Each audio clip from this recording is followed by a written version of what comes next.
welcome back. Today's episode, we're going to be talking about trauma bonds and how our romantic relationships may be affected by our past trauma.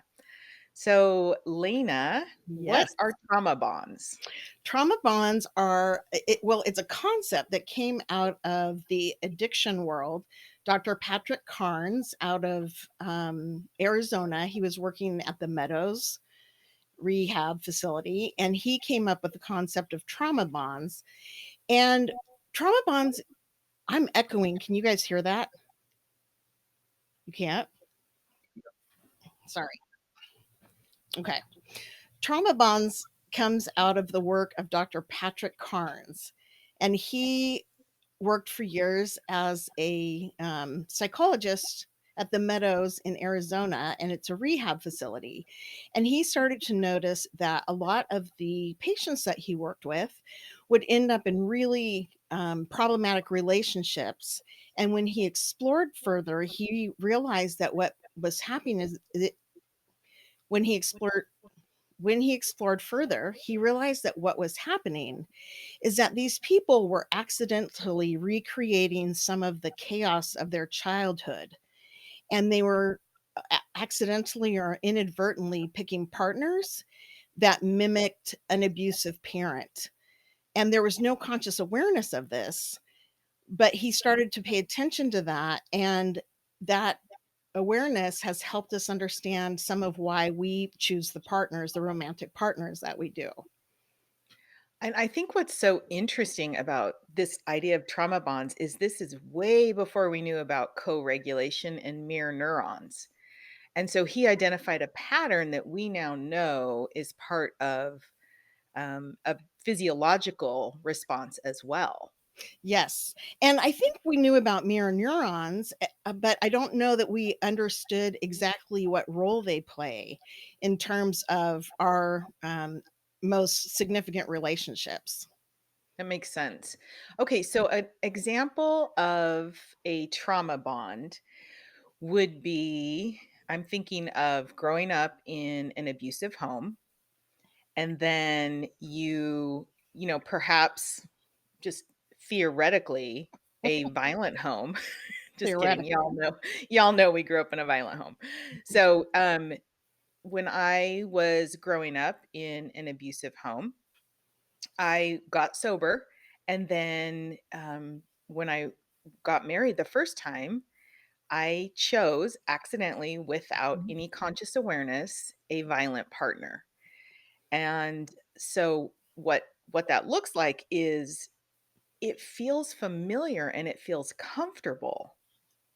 And that sense of familiarity and comfort doesn't necessarily mean that it's optimal for us. Right. So I choose a violent partner. It comes out in the marriage after, several months. And I can't figure out, why did I do this? I know better. Right. And so for me, it was a clue that I needed to do some more work and some more healing. Um, but I'm curious, what are you seeing with your patients in terms of trauma bonds, and how do you guide a client towards a new choice? What I have noticed is that it's immensely helpful for people to understand that this was their nervous system that was doing the picking, that it wasn't a conscious choice.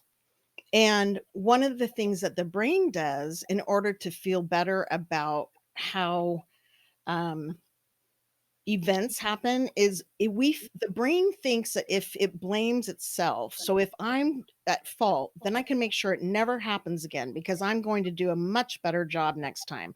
I'm going to be more perfect, or I'm going to be more calm, or more funny, or more skinny, or whatever it is.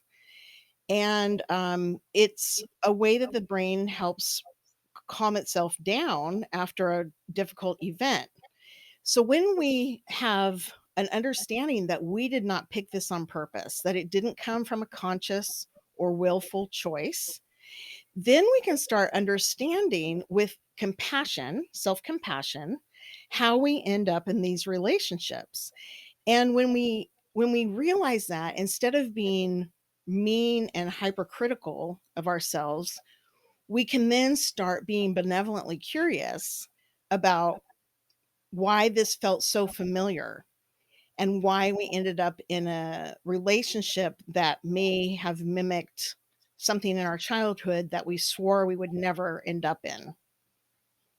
That's really helpful. What is something if you have a client that comes in to the office for a session and they've already married the person or they're already in a long-term partnership, what can they do in order to address this? I firmly believe that unless there is active abuse currently happening, that one partner in a relationship can change the dynamic of the relationship. If there is active abuse occurring and it's not stopping, then no matter what you do, you can't change the dynamic of the relationship because of the abuse. And so I want my clients to figure out how to be better at emotion regulation, how to calm down their nervous system, and how encourage them to explore ways for them to interact with their current partner or spouse in a way that is more balanced. So instead of going into a fawn response or into a freeze response, I'm looking to help my clients manage their nervous system responses so that when they engage with their partner, they're engaging from a different, let's see, they're engaging from a different kind of, they're engaging from a different angle. They're engaging from a different awareness or place emotionally. I think that's really, really important.